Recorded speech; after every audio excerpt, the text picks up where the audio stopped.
You're listening to the Let's Talk Marketing podcast hosted by me, Katya Allison. So, what have you gotten yourself into? Great question. In short, a good time, great conversation, and a little bit of learning along the way. Through insightful interviews with top marketers, entrepreneurs, and thought leaders in the space, I explore the latest trends, techniques, and strategies in the world of marketing. I'm here to offer you engaging and informative discussions to help you stay up to date on the latest trends and take your marketing skills to the next level. I don't know about you, but I'm ready to chat. Are you ready to listen? In this episode, we are covering the Influencer Insider Guide, which has lots of insights to share from my very good friend, Katie Stoller. Now, Katie is an influencer marketing veteran who really began her career in fashion PR in LA, working with A-list celebrities and gifting suites. She's worked at global PR agencies in Chicago and led the influencer marketing team at Fiat Growth. Now, an independent consultant and talent manager, Katie has launched Insider Guide, an education company for the influencer marketing industry. So let's get to it. Let's talk marketing with Katie. Katie, welcome to Let's Talk Marketing. Thank you so much for coming onto the show. I'm so excited to chat. Same. And today we're going to talk about your Influencer Insider Guide, which I'm so excited to get that sneak peek, ask you a ton of questions that people can walk away with from insights. But before we do that, let's dive into getting to know you a little bit. So I'd love to learn, what was your first marketing role and what are you currently doing now? Yeah, so I spent most of my career at big global PR agencies. I was at Ogilvy, Ketchum, and Golan. And then most recently, I was at a growth marketing startup called Fiat Growth. And before that, I did a ton of internships. I lived in LA for a short stint and worked in fashion PR, working with celebrities and lots of reality TV people that we sent clothes to. So that to me was sort of like my precursor to what I do now and specialize in, which is influencer marketing. And now I am independent. I do kind of both sides of the spectrum. I work with brands and consult them on strategy. And I also work with a couple influencer clients, consulting them on how to work with brands. So it's kind of like this big circle. And then most recently, as you kind of noted, my Influencer Insider Guide is now live. It's been sort of a passion project I've been working on for almost 2 years. I started writing it a long time ago, didn't know what I was going to do with it, and decided to get it up online and get it in the hands of people that either sort of touch influencer, but kind of need to know more about it and dive deeper, or people that have never touched it, but they're in a marketing role and they're like, I need to master this. And it's an everything guide that teaches you from start to finish how to do a successful program. Oh, there are going to be lots of juicy nuggets that we'll talk about, which I'm excited about. So, being independent, but also in the influencer space, what do you just kind of love about the influencer marketing space or the creator economy?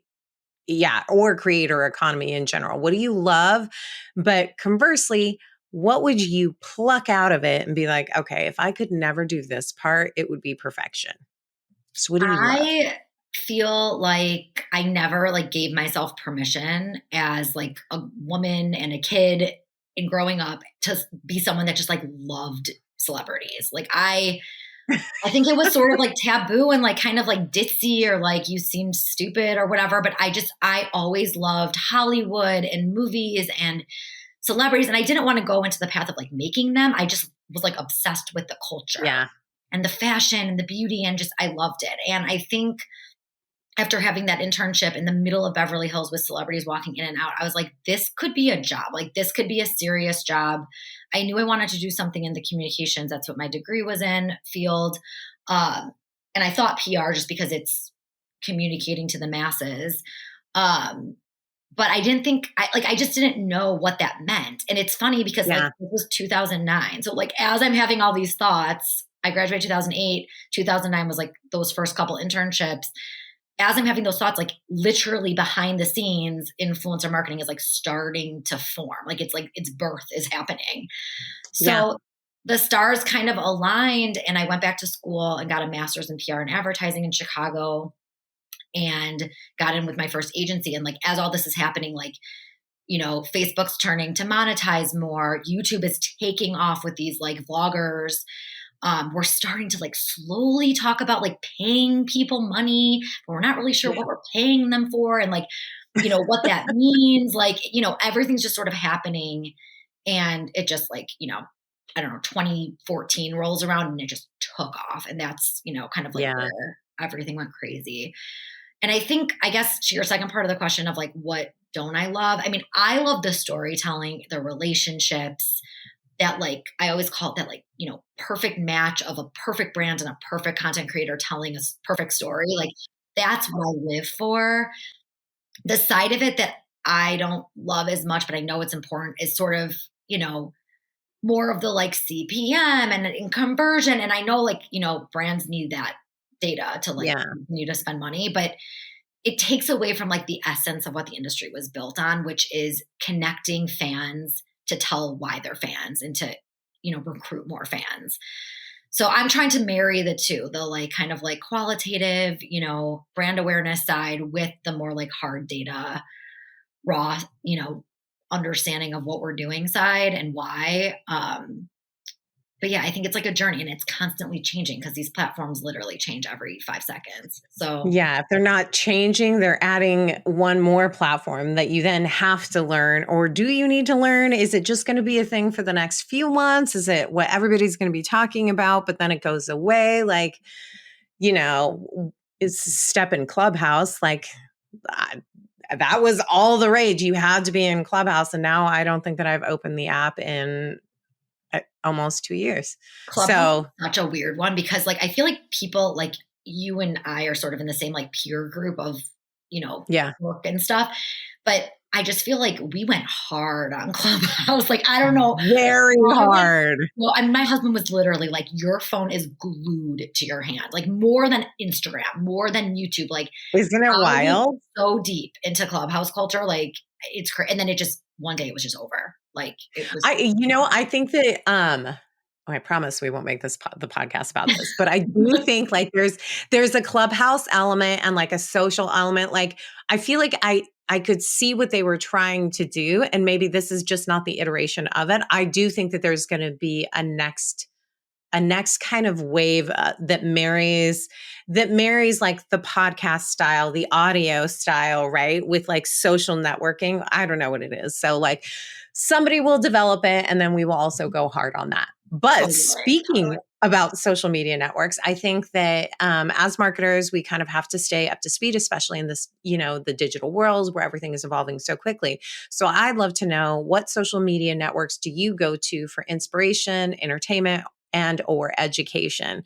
Or do you even go to social networks for that? I've been interviewing people who are all over the board. They're like, no, I straight books, straight podcasts, straight like whatever comes up on my news feed. So kind of where do you go for inspiration, entertainment, and education?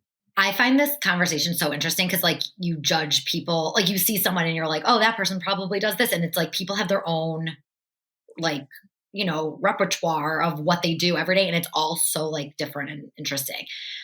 So mine, for anyone that cares, is I feel like Facebook. I still am a pretty avid Facebook user and I'm not that old. I like the functionality. Like I frankly just like how it is laid out. I think it's like the OG platform. We're all used to it. I like the visual Definitely OG. with the words. I think the groups are amazing, but I mostly use it for like anyone that is connected with me is like someone in my life, like a real person. My parents are on it, but I use it a lot for like recommendations for local things. And WIM, the network, the influencer network group that we're both part of, is pretty active on Facebook. And then I'm definitely an Instagram girly from the OG days. I mean, I came up in 2008, the heyday of Instagram blogging. So Instagram's probably like my go-to for like day-to-day stuff. And I also for entertainment. I mean, that's where I get all my Bravo news, which is very important in my life. I'm a People follower, so I love it when People Magazine comes up with stuff. I'm like, yes. that happened? Yes. And then, I mean, I also value like resources that I'm part of, whether it's like a paid organization or I do a lot of volunteer work, and we have a Slack channel for the volunteer group I'm part of. So I'm in Slack a lot. That's actually been sort of a newer, it's not really a social media channel, but just a, the community No. platform. Yeah. Um, and then, I know WIM, I'm bringing up WIM again, but it's, a community of networking peers, lots of information sharing goes through there. Yeah. Social media today articles, just what's going on with the apps. Um, but yeah, and then the other one I have to mention is podcast. We were just talking about Clubhouse. I think audio, I could talk about this forever, but I think I've heard stats, and I don't know where I've heard them. I can't like quote them, but I've heard recently that like podcasting is at the point of like where the internet was in the 90s. Like it's just getting so popular, and we haven't Yes. even hit the peak yet. Like I think podcasting, because I still have friends that don't listen to podcasts, which to me is like crazy because I listen to like at least I also feel like like, it's crazy. I'm like, no, to me, that's entertainment and education and inspiration. and it can be on the background. Like you don't need your eyes, like you don't need as much attention Yes. on it. I don't know.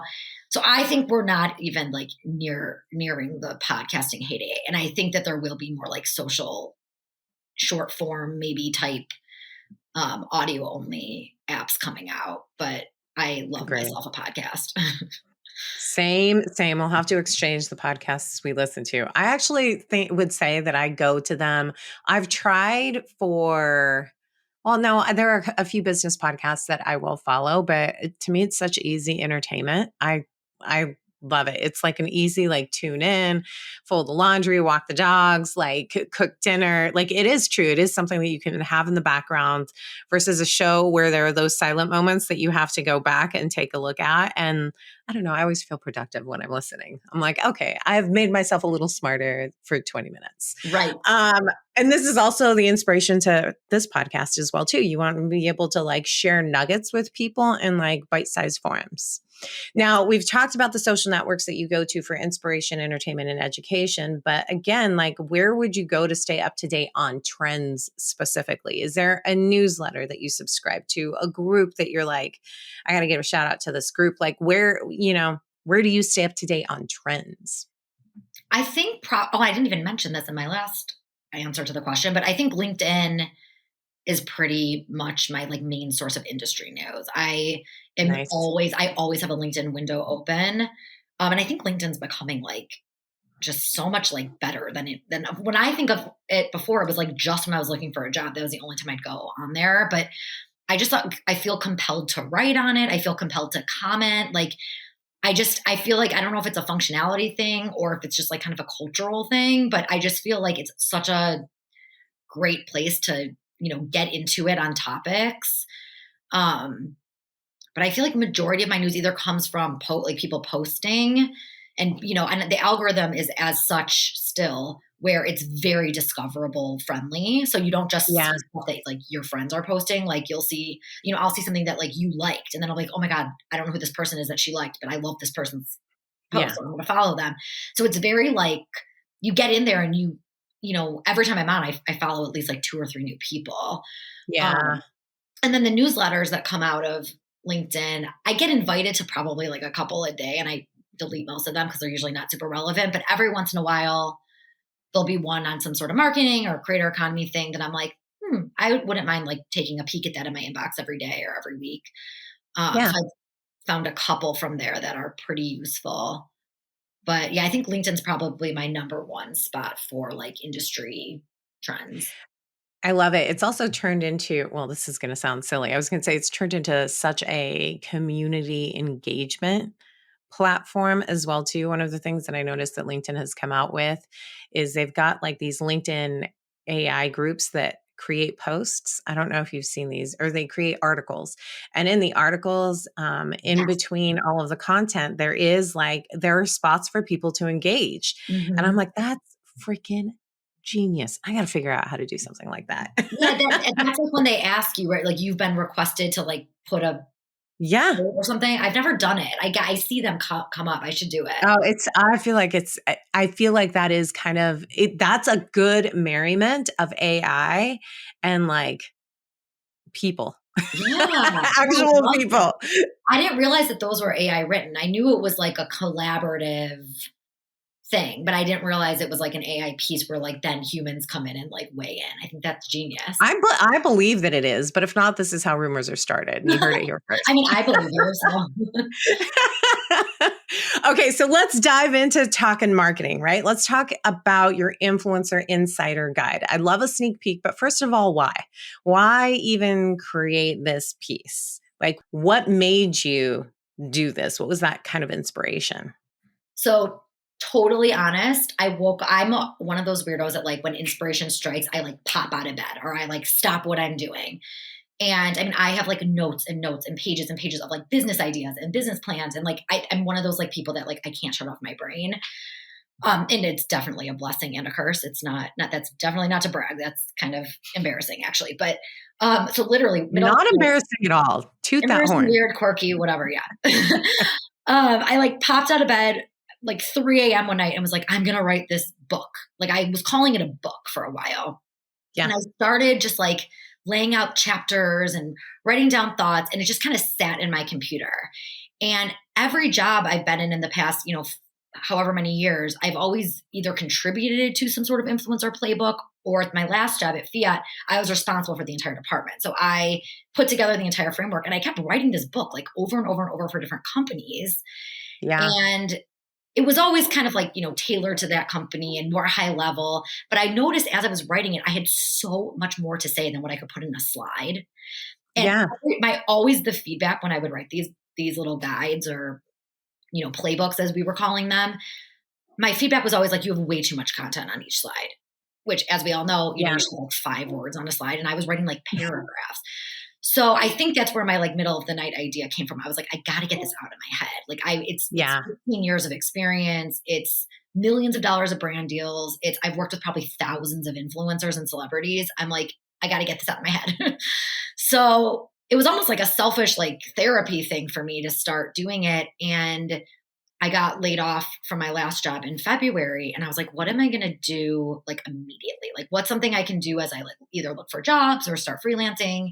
And I was like, Yeah. I got this like golden ticket sitting on my hard drive. Like, let's do something with it.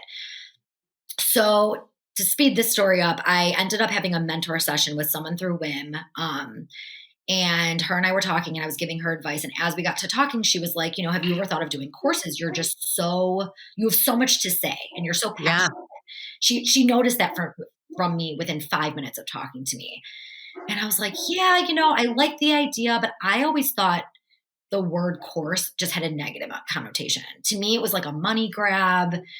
It's this like whole passive income like culture that we're living in on TikTok of Yeah. everything is set it and forget it. And that wasn't my style. I was a corporate girl, for years and years. Yeah. I never thought about it. And the more I talked to her, she had been someone that had taken a bunch of courses, bought ebooks, gone to panels, gone to events, like paid for all this stuff. And she was able to tell me like what worked and what was clearly just a money grab. Yeah. And her and I worked on this for 2 months. We built a website. She told me this you should get rid of, this you should add. And I just kind of like kept going back and refining. And we put together this like really solid, comprehensive, beautifully laid out guide that really can help multiple groups of people. And it's Yeah. from the perspective of someone that's worked on top brands. I've worked at top agencies with top clients, iconic household brands. And it's just my experience. It's not, the glossary at the end of the book has, something like 50 terms, and it's not Merriam-Webster terms. It's like what it means to me and what in my experience, qualitative, research means. It's what whitelisting and dark posting and ad permission listing means. It's Yeah. what exclusivity means. It's not as straightforward always as it seems. And it's just all this mind share that I've had for years I put onto I paper. love that. I love that. It's like an urban dictionary, but Yes. less cheeky. Well, and especially with, over 15 years of experience going in there and building out these frameworks, I'm really kind of curious, what are some sort of consistent misses for lack of a better word, that you have seen time and time again? Like, for example, like for me, when I go in and I'm looking at a strategy, it drives me nuts if someone has no objective or they haven't even thought about like the metric that they're going to look at, right? Not that there's a silver bullet metric, but you know, it's more than just saying I want an influencer program. I think that you have to have an objective. What do you want to get out of it, right? Is it brand awareness? Is it content? All of this stuff. But from your side of things, what do brands or influencer marketing managers tend to miss when they're first starting off? Well, I think first I would say the majority of the courses and guides and stuff that you see, and even just commentary on social media, is coming from the perspective of an already successful influencer. And they're Mhm. selling the dream. They're selling, quit your day job, you can be an influencer. Like there's so much of that. So What you true. what you don't see, and that's great. I mean, like if you sold $1 million influencer business and you're living in the Bahamas somewhere, like you should write a course. Like that's amazing. But there's just a lot of that. And to get to that pinnacle of being an influencer is every second that we're speaking right now is becoming harder and harder because of oversaturation. So Yeah. I'm not saying that those are like not valuable, but they're kind of a dime a dozen these days. What you're not seeing is someone that worked at giant agencies from a PR lens and a brand building storytelling lens tell how to build an influencer program from the other side. So that was sort of the white space that I wanted to fill. And then in terms of your specific question about like kind of like what are people doing wrong that could use a guide that kind of walks them through, like my answer is sort of everything. Like this is for people that either have done it and kind of like didn't do it right or felt like they were missing something, or someone that's never done it. Like the guide is set into 4 sections and it's meant to Mhm. kind of walk you through very high level. I mean, there's specifics and there's sample pitches and all that, but it's to guide you on a path, because finding an influencer to talk about you and giving them some money is like 1% of what it makes up an influencer program. Yeah. So, and to basically what you said, like you can't just go in and be like, here's what we think we want, here's who we're going to hire, we're going to pay them $10, and that's it. Like, and I feel like a lot of small businesses, even medium-sized businesses, kind of go into it with that mentality. And there's just a better way, and it's not hard. Yeah. What we're doing is not that difficult. It's just you need to be strategic to reap the benefit of it, and to, if you're going to put in some budget, which you should be. I mean, you can start with gifting, but the idea is to have this as part of your marketing mix and put some budget into it. You want to make sure you're doing it in a way where you're giving yourself a better shot to get something out of it. Absolutely.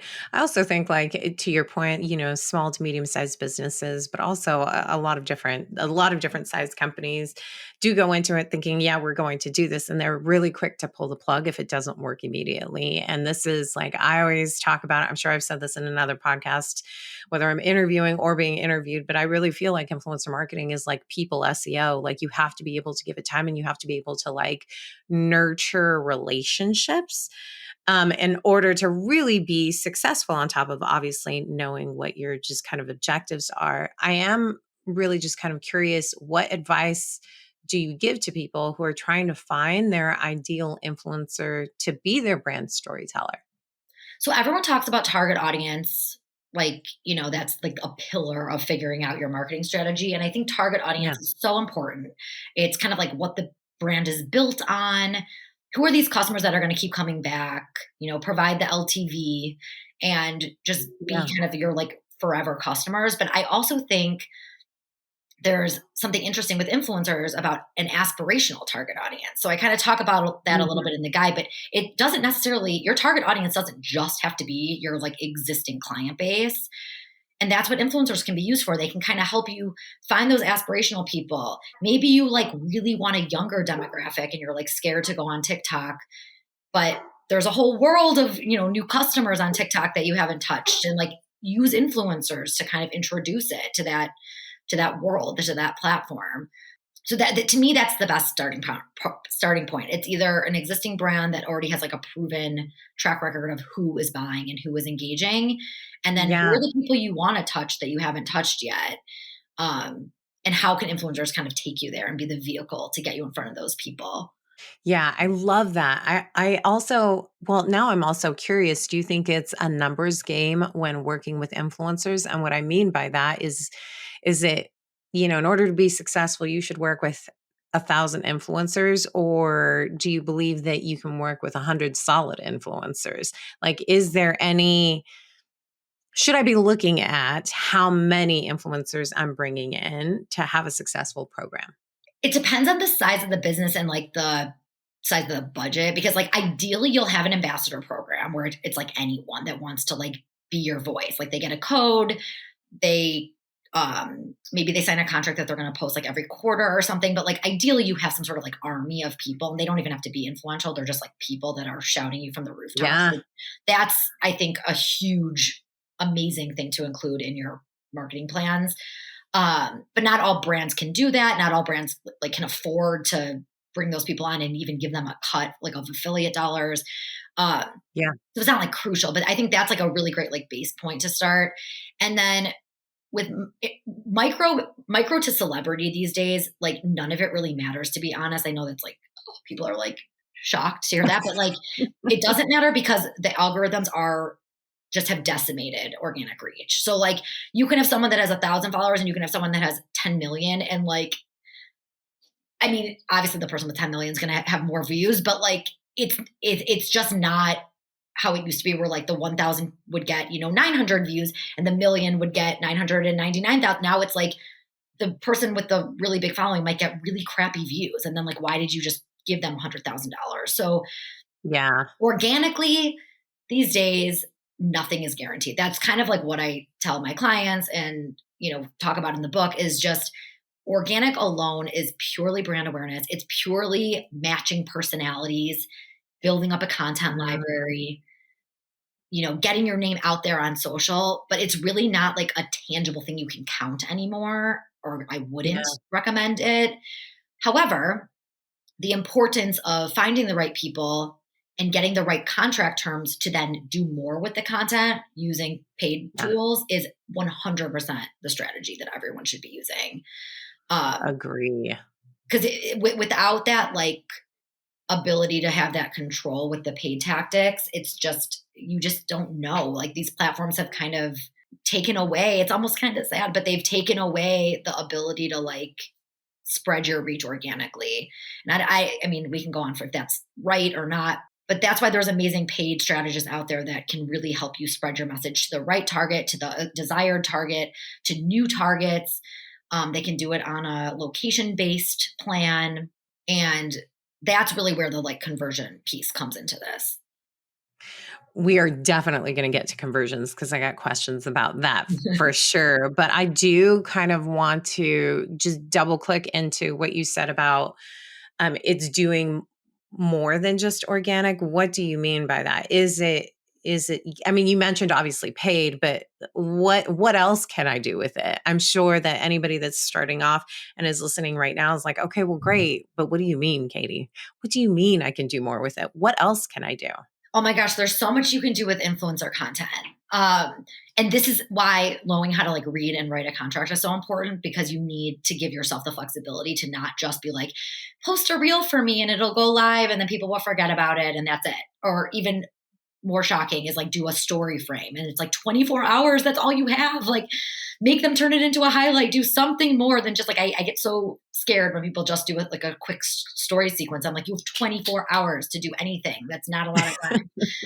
But there's so much you can do with the content. And I think that's the whole kind of strategy now is find the Yeah. right people, get a decent amount of content, like expand beyond the one reel plus stories, like get a couple reels, get more of a long form video, do a Instagram live with them and the founder of the company, do press interviews, like always build in press opportunities. If this person is of any sort of noteworthiness and they can comment in an article, pitch them. Like that goes back to the principles of PR, but Yeah. use these people as advocates for your brand.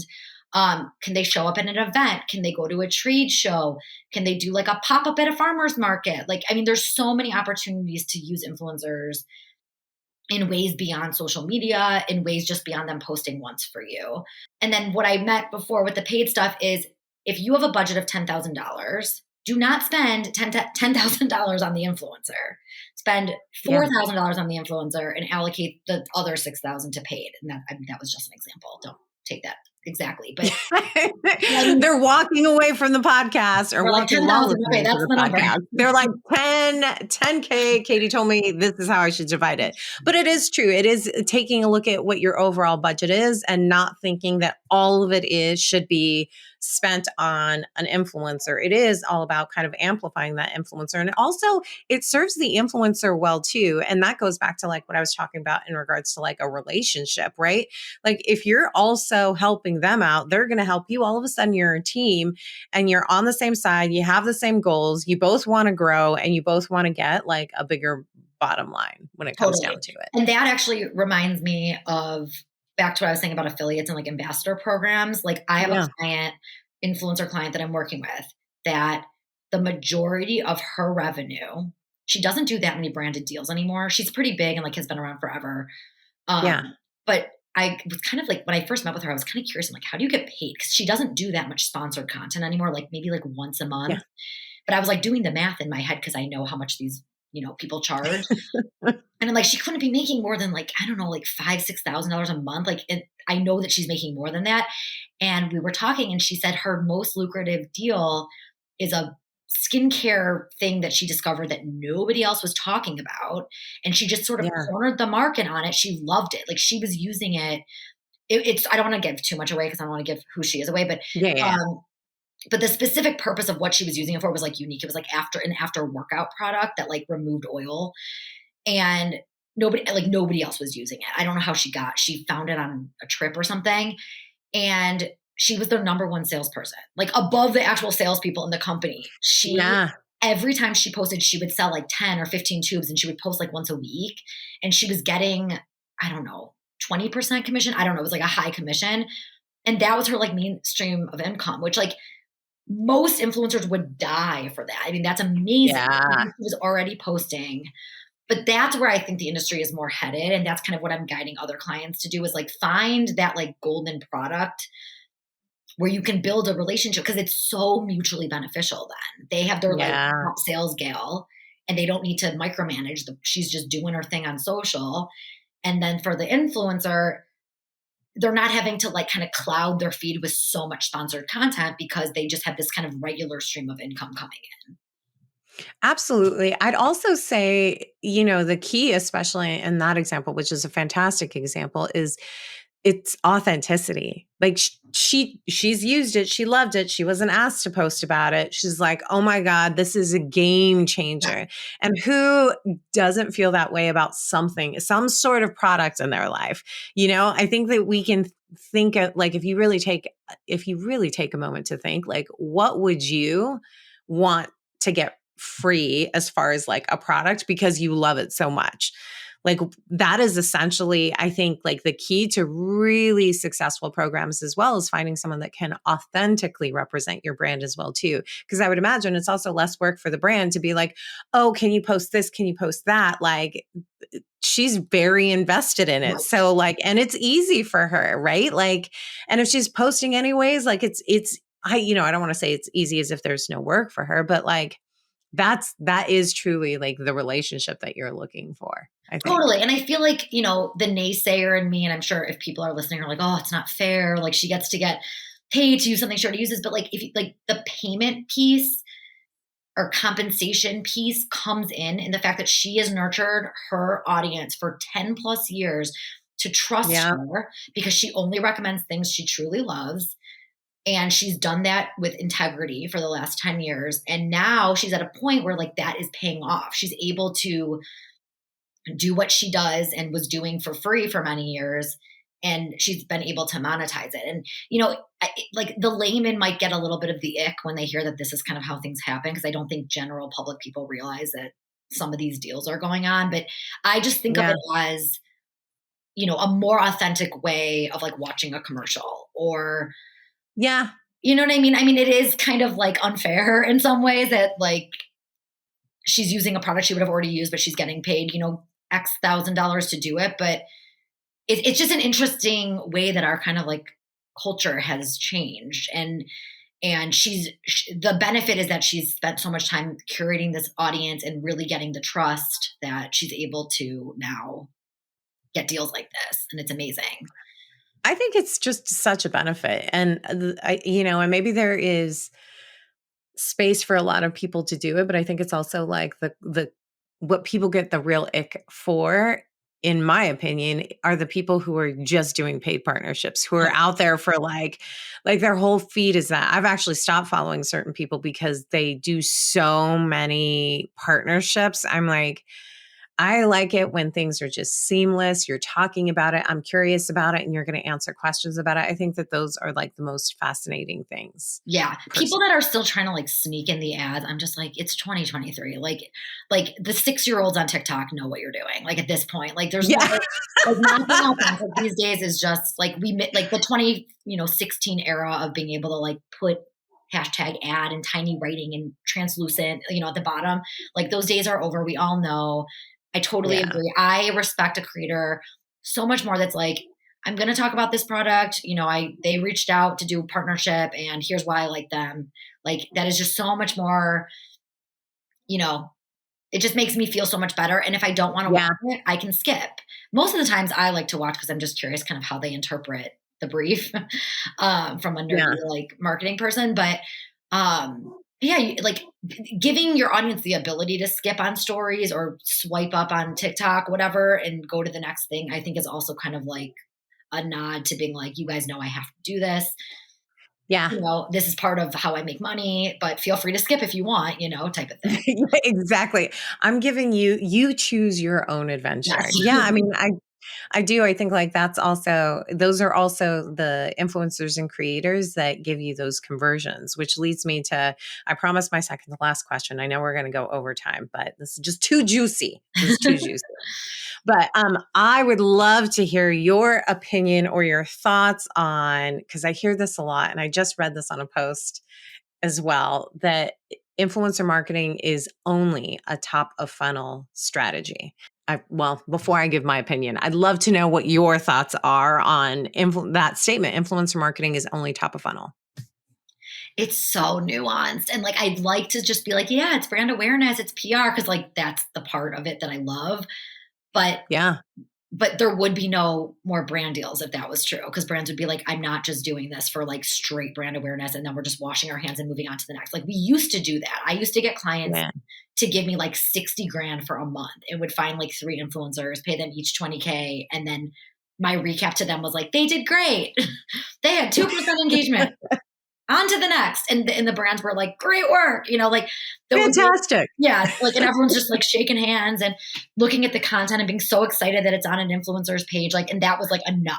But like brand managers these days are like, no. Like you're not getting 60K unless I'm getting 70K in sales or whatever the goal is. So while I'd like to say it's top of funnel, I think the core essence of why it started is top of funnel. It's connection, it's sharing examples, it's get ready with me videos, it's unboxings, it's all that. But there has to be a point at which we're holding influencers essentially accountable, not to sound aggressive, but like holding them accountable for driving sales. And I think it comes in 2 things. I think first, from an influencer's perspective, is learning how to drive conversion. And it's usually like a very like nuanced kind of stylistic thing. It's how they read the ad. Are you giving actionable ways for the person to actually sign up? Are you encouraging them? Are you saying, no, trust me, like you got to try this? Or are you kind of just like half-assing it and being like, this is a great product? And, like, I think there's nuance to really like kind of like pushing your audience to try something and really be excited. And then the second part of it is from the brand perspective is using paid strategies to go back to my soapbox, but leaving it up to organic, it's nearly impossible to get it to more audiences. There's everyone that's listening right now is like, TikTok, you can go viral. And I know, I'm aware that there's virality on TikTok. Virality is a whole other podcast episode. Right. That's a whole other one. But I feel like that's what people come at with me when I like give this whole spiel. They're like, well, well, if you spend $5,000, if you go, but to bank on that happening is not intelligent strategy. I don't think, of course, anything could pop off on TikTok. Usually, from what I've heard, the hashtag ad on TikTok pretty much is a barrier between going viral. Like they know it's paid. It's not gonna just get fed everywhere unless it's something insanely amazing. But I mean, it always goes back to more controlled tactics of getting it to more people. And when it gets to more people, that's when we see more conversions because it's hitting more people that then have the ability to convert. The other thing I'll say on the organic side is that I did a post on this on LinkedIn like a couple months ago, but I think it's still so important. And we were talking about this earlier about the evergreen nature of influencer content. Yeah. Influencer is not a set it and then instantly see sales 2 days later. Like it just doesn't operate that way. You might Yeah. see a bump when a story's up and then the story goes away and the bump goes down, but sharing and saving on Instagram and on TikTok, I think is huge. Like when I see a lot of shares and saves, I am more excited about that than likes and comments because I Yeah. think we're sort of like engagement tired, like we're exhausted. We've all been engaging on social media for years. Like I don't like a whole lot of stuff anymore because I'm just scrolling. Yeah. But when I save something, it means I need to come back to it because something in here resonated. And when I share Yeah. something, usually it's like funny stuff, but every once in a while I'll share like a parenting tip or I'll share something with my husband like funny about like servicing the car or something like that I like would never have known. And those, to me, that's a really big indicator that you've got something good that's an evergreen piece of content that like maybe will pop off in 6 months. Or it'll just sort of like slowly be dispersed through the public. Yeah. But I feel like people don't give enough credit to those buttons because those are like intention buttons. I absolutely agree. And yeah, I've interviewed a few people already that have actually said so much too. They're all about the shares. The shares and the saves because that shows intent to purchase, Yes, which I think is key, and that's a measurable way to prove success as well too, and from an organic standpoint. And I mean, I agree with you. I think that you do have to marry organic with paid, but I believe that with all marketing strategies, not just with influencer marketing. And I think my frustration comes when people just want to like pigeonhole influencer marketing into this one thing. It only serves this particular mhm, purpose. And I think that's really being very I think it's being nearsighted. Like you have to be farsighted with your strategies, not just nearsighted. Yeah, this is what we can do right now, but how can we talked about this earlier. It's finding the relationship between all of the strategies and how they can work together that really makes a successful like any campaign, not just influencer campaign. totally. I You have given me so much time. I have one final question. If you knew then what you know now, what is the marketing advice that you give to yourself? My biggest like piece of career or life advice, like both, I feel like they go together. Can't talk. Um, would be like to own what you love. Like I know that sounds so like Right. cliche and sappy, but like I wish I would have embraced my like obsession with celebrity and the culture. I definitely like realized early in celebrity that like this was it. Like this is all those things I had loved that I sort of was like not ashamed because that's like very aggressive, but like that I was like, oh, I don't know if I can monetize this into like a career. I figured Yeah, out yeah, how yeah. well I can, but I wish I would have like had that confidence sooner. I started in like corporate PR doing like thought leadership and just stuff that like wasn't what I wanted to be doing.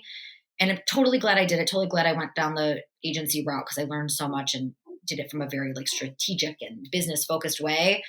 But embracing those like things about your personality or about your interests and figuring out a way to like marry that with a real job because like especially now you can like literally anything and there's some sort of career out there that will make sense for what you like and just being So okay true. with that. Like I think our generation, our parents were like just get a job and it doesn't matter if you hate it. And like now it's like no no no no no, figure out what you love and be scrappy, like figure out what I can do to like turn that into something that I can do forever. Exactly.